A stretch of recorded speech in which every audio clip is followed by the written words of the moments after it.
Ngayong araw na ito ay puspusan ang ating paglilinis dito sa loob ng ating Kubo Cottage. Pinaka-importante talaga na malinis ang ating palikuran dito sa loob ng ating bahay.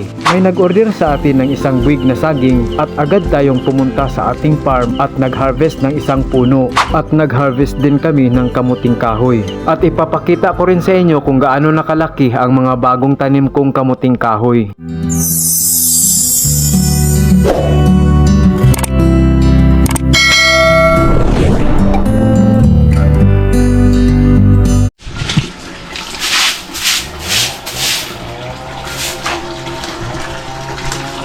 Sa araw na ito ay puspusan ang aming paglilinis dito sa Kubo Cottage at kasama ko ang aking pinsan na si Michael. Bukas Marso 1, 2025 ay may darating kaming guest.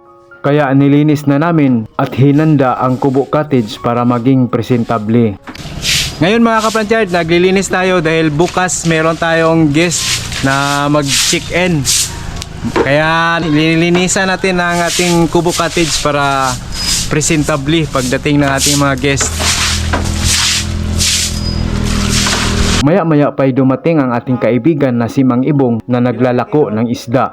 Usa, dapay bali may dusot sa tanan. Ano na ito? Wawi. Wawi. Mga kaplanchard, ano na nausap kita ay nanuro yung isda ni? Age? Itong suki. Oo. Ano ba yung banak ni? Oo, kuha bunsod. Nagkuha sa banak eh. Pila kilo? Dos lagi. Dos? Mahal-mahal din yung kuha na? Oo, malma ka. Ang gagmay kay danggit kay 160 na ang gagmay. Alam mo danggit 160. Daw daw katong suroy sa presyo ko. Ako man ang danggit basta ting agi. Pila ka? Ha? Pila ka kilo ni? Dusot sa tanan. Kanang usak kilo Sa ka na, sa kilo. Usak kilo ni? Oo. Kanila tong kanan? Oo, kadara. Kumusta hasa ang atong mga kaplanchard nga nagtanaw karon? Oo. Kumusta sila? Ay akin siya. Si mga kaplanchard, mga viewers na to ba? Oo. Kanang tagbay di ba dag. Panuroy. Di ba dag isang gatos na nga. Ang to nga ni kay Ha? na 8 gramos. Ano yung 2 gramos? Diya ka rin duha. Dero, nice and see you. Wag grabe na 20 na ni. kwarta eh. Ay, ibalik naman ang sinsiyo. Tres, Tres do. Naaraman mi dire, naaraman maglimpyo. Okay. Wato pa ko ato ilan ni. Ganami bisita ugma. Ahot dan na lang ni kay bisita sa mupalit ng sukbaon. Ayo kay katong kuan naman kanang Palit ang kanang bisita. mag-rent ani ba guest ba? Abay ron. Pila ka pamilya na do. Kuan. Duha. Duha. Way labot re. Kini. Awa. Way labot siya re. Hi guys! Hello guys. May papuag nga bilo. Hi guys!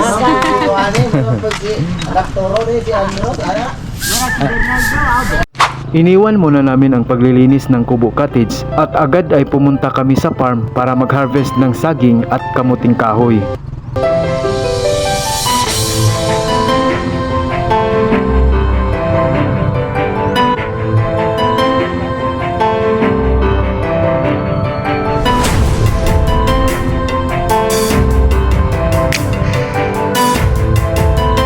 Isang buwig lang ang inorder kaya isang puno lang din ang ating pinutol. Ang presyuhan ng saging dito sa aming isla ay 20 pesos per kilo.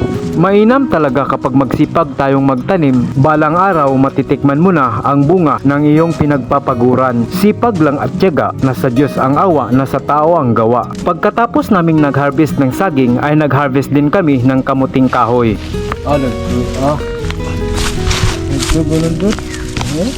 Ano po, abunod ay, uy.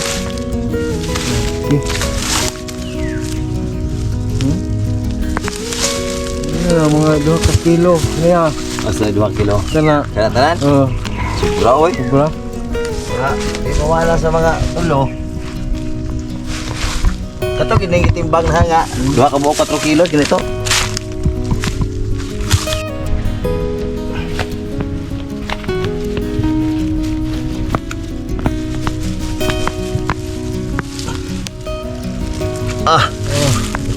Oy.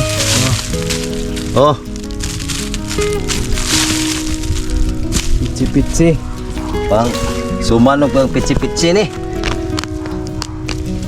Minus na kay murag kuan siro. Naam day. Ay gamay. Man. Tol. Tul.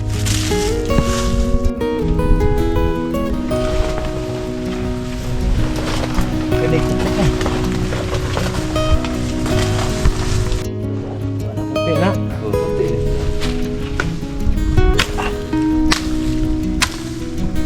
Dalawang buwan na ang lumilipas nang itinanim ko ang mga kamuting kahoy na ito. Ngayon ay nakikita na ninyo kung gaano na sila kalaki. Mula nung itinanim ko sila ay timing din na panay ang ulan dito sa aming isla. 8 hanggang 10 buwan ay pwede na tayong makaharvest. Nakita nyo mga ka-Franchard, malaki na ang ating kamuting kahoy. Maganda yung pagtanim natin dahil timing sa palaging pag-ulan. Kaya nakikita natin na lalaki na sila.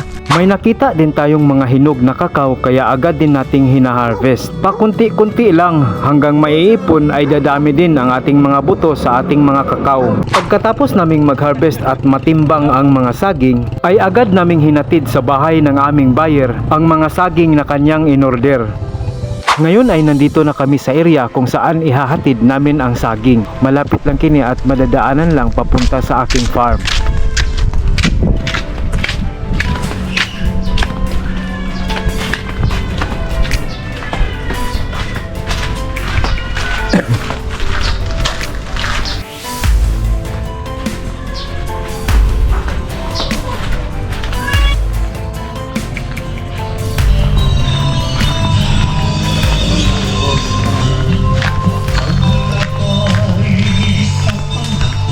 Ayo. Ayo. Ayo! Ay, ako sa Pika. Ay! Ate lang po masa. Good morning. Good morning! Okay na? Makita ka sa Ay, ayaw may makita sa ako. Ito na kitang balay. Ay, dere? Ano lang bayan eh? Ano ma? Karing puti. Ah. Ilang mga kilo? 12. 12.7. 12.7 pero 12 ra. Peran. Oh. Baguning kuan, Bagong tuba. Bagong Nagtura tuba. ba? Lami ra ba ning saging sa Oo. kawangan? Dami. Abi na pare sa ginamos. Hindi kami nagtagal sa pag-deliver at bumalik kaagad kami sa Kubo Cottage at itinutuloy namin ang paglilinis at paghahanda. Map lang ang katapat para matanggal ang mga alikabok. Tubig lang at konting sabon at disinfectant ay pwede na. Inuuna ko ang sahig sa taas, bababa sa hagdanan at diretso ng CR. Maganda talaga ang bahay kapag maintain mo ang kalinisan sa loob at labas ng iyong kapaligiran. Walang kaarte-arte kapag ako'y maglilinis ng CR. Talagang matinding kuskusan ang aking ginawa. Nakita mo naman ang sahig, pwede mo nang higaan.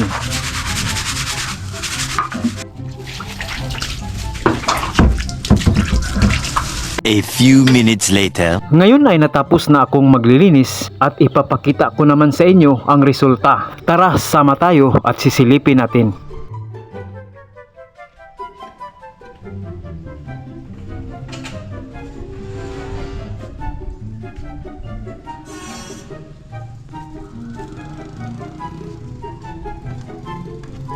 Ito ang ating simpleng sala.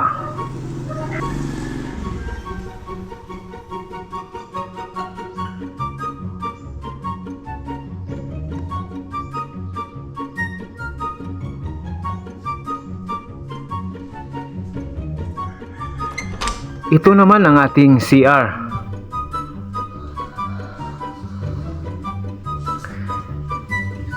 Sa loob nito ay meron tayong libreng toothpaste, shampoo, at meron din tayong sabon. Ang lahat na yan ay libre. Parang hotel, may libre. Meron din tayong refrigerator.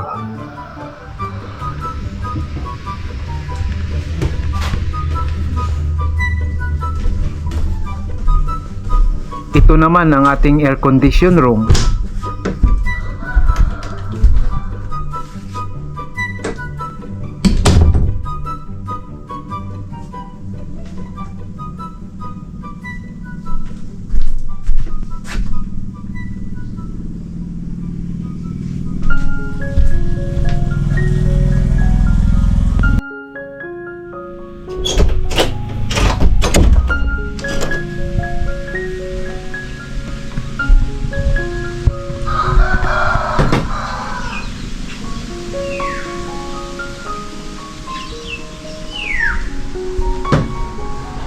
Naghanda na rin ako ng foam na maghigaan dito sa terrace. Hindi kasi sila kasya sa air condition room, yung iba ay dito na lang matutulog.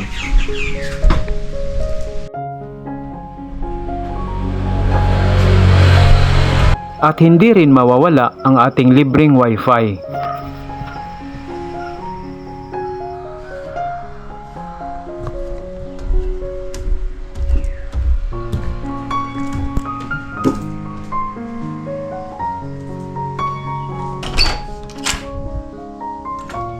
Meron din tayong libreng tubig.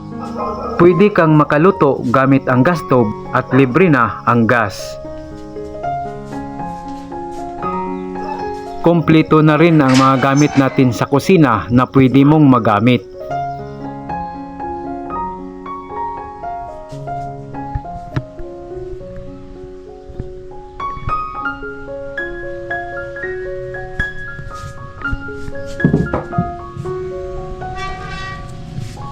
At meron din tayong buko at saging. Maya-maya pa'y dumating agad ang mga mag-i-install ng tent. Dito gaganapin ang 18th birthday ng ating guest. Ito ang unang pagkakataon na gamiting venue ang ating area. Sa simpleng lugar at maliit na area ay kanilang nagustuhan. Basta't masaya ang pagtitipon at salo-salo ay okay na.